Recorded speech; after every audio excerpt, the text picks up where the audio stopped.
do we diversify our portfolios and invest it the right way? Do you want to take that one? Yeah, no problem. Cassper and the team, thank you so much for the opportunity. I mean, it's such a lovely initiative because most of the time, it's always nice to meet someone financially, you know. It will be nice to meet Too late for that. a blank canvas so that you understand. So I'm actually a financial advisor with Liberty. So what that means is I look after individuals and corporates risk and investment portfolios or assets. Because as you, as a rock artist or any other career that you choose to actually to use to then we need to find out how do you build a cash flow, you know, from literally estate planning as you accumulate assets, wealth creation, wealth protection, those kind of things. So for instance, for someone or something, Atoma, who will a company and so forth, that company, your shares, it's actually a deemed asset in your estate. In an event that something happens to you, what must happen to that company? Do you die with the company? Is there succession plan in place? So that's where we come in to say, let's be part of the team, like you had mentioned earlier, to complement your career so that you do not have one of those days where you donation to the public. Yeah, and can I just add on to that, is that as a business owner, like you said, you are separate from your own business, right? So you need to learn to have discipline, to separate yourself as a director and understand you owe the business and accountability to what your execution plan is. So as a result, it's important to treat the finances of the business separate from your personal. And actually have someone who guides you, like the accountant has mentioned. And in the event that you don't have that person, you have to have discipline, especially when you're starting. So this also brings about the contracts that come with it. Whenever you approach a particular label or records, a studio, whatever the case is, you need to be prepared to have conversations at a professional level, not at a personal level, as Lerato. You have to then, level up to come have that type of conversation. I'd really like to know, where does one start with Liberty? Okay. I think that for me is the main question. Like, when do I go to Liberty? Do I first have to get X amount of bookings a month in order for me to be like, okay, yeah, I'm ready for Liberty? Because like he said, he wants a person who's fresh and clean and basically doesn't have matata already. He didn't say he wants, he said he would prefer. My bad, So prefer. even if you have issues, they'll But say, you can come, they'll still help Thank you. But yes. But like, you would prefer that you don't have problems. But like, when do you go as an artist? Like, oh, do I have to make 100K a month in order for me to go? Yeah. Or how much do I have to make to say? And what am I doing when I'm going to Liberty? Liberty, I'm here. But what am I here to do? Okay. So let me explain from a governance perspective. And this goes with any corporate businesses, right, when you approach. So because you're coming in as a company, and if you are coming as a brand, like Cassper is a brand, then you have an entity that which you are, you already belong to, right? So when you then come to any corporate, you will have to deal with procurement, because procurement team is mandated to source suppliers, to bring in any service provider, because now you have an entity that you're registered with CIPC. And our procurement has particular pre-requirements that you must meet. And the reason for that is to do your due diligence, to make sure we're dealing with a reliable service provider that is not into shenanigans, because as a brand, you'll also be affected, right? So the whole due diligence will be done.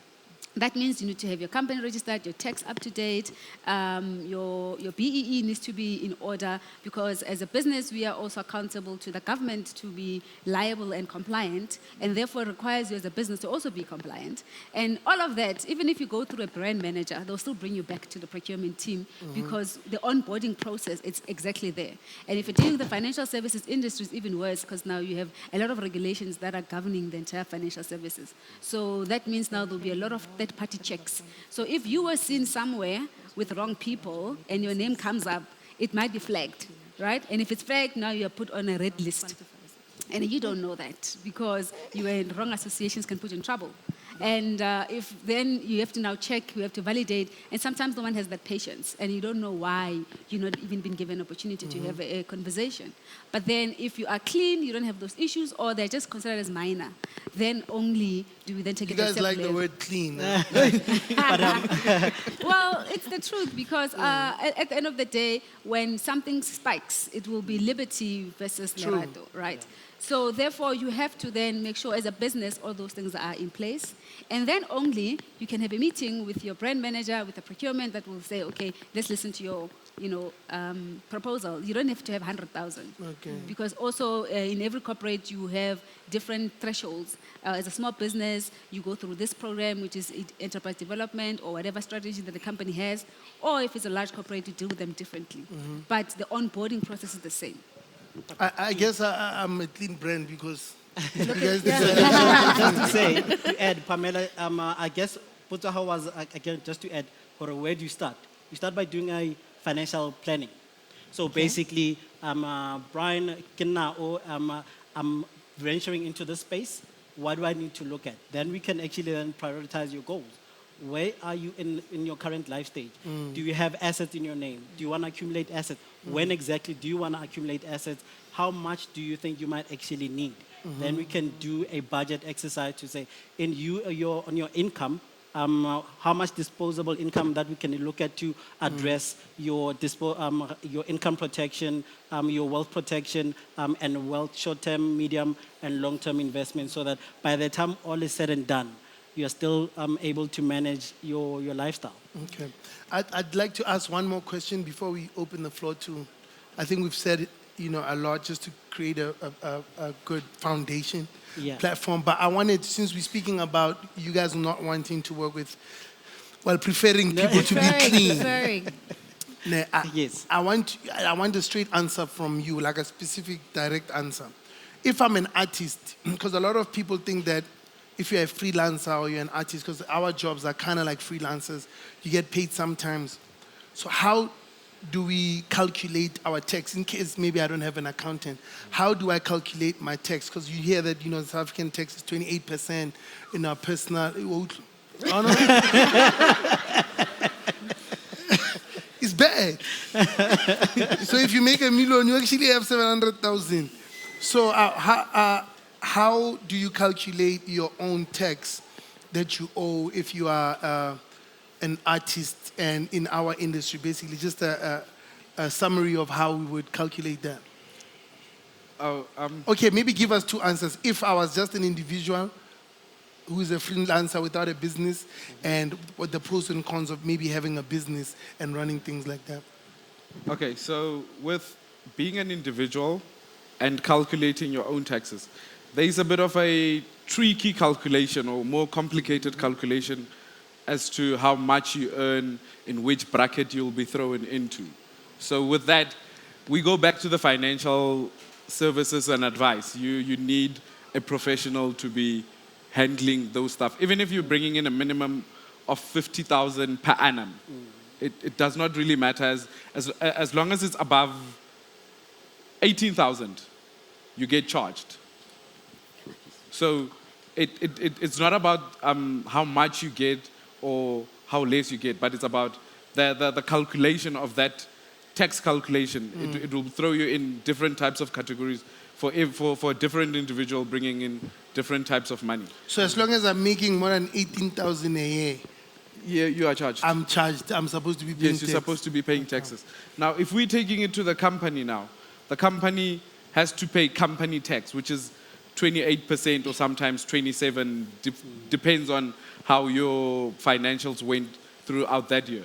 So, but now with that, bear in mind that you still have to pay as you earn and UIF for the individual receiving money through the company. So you will be charged tax. And we go back to, let's get a financial advisor, let's get an accountant to go and consult so that our calculations could be correct, regardless of how much money you are making. I'm looking at the young lady there, she just to your point Yes. earlier, and also talking about finances, I really want to get into the products that people can like start with, right? Okay. You said financial planning, great, Yes. right? But there's insurance as well, because we saw everybody during COVID. People were not making money through shows, through music. They couldn't even go to studios to record Right. if they didn't have home studios, like Right. people who are privileged enough to have home studios, right? Right. So what are like maybe let's say 3 products that people, musicians or artists or freelancers Yeah. can get to ensure that, okay, cool, I'm setting myself up for success in order to ensure that like I am sustainable or my business is sustainable. Great question. So I would say, first and foremost, wealth protection. Because remember, Kere, how you get money, that's your skill set.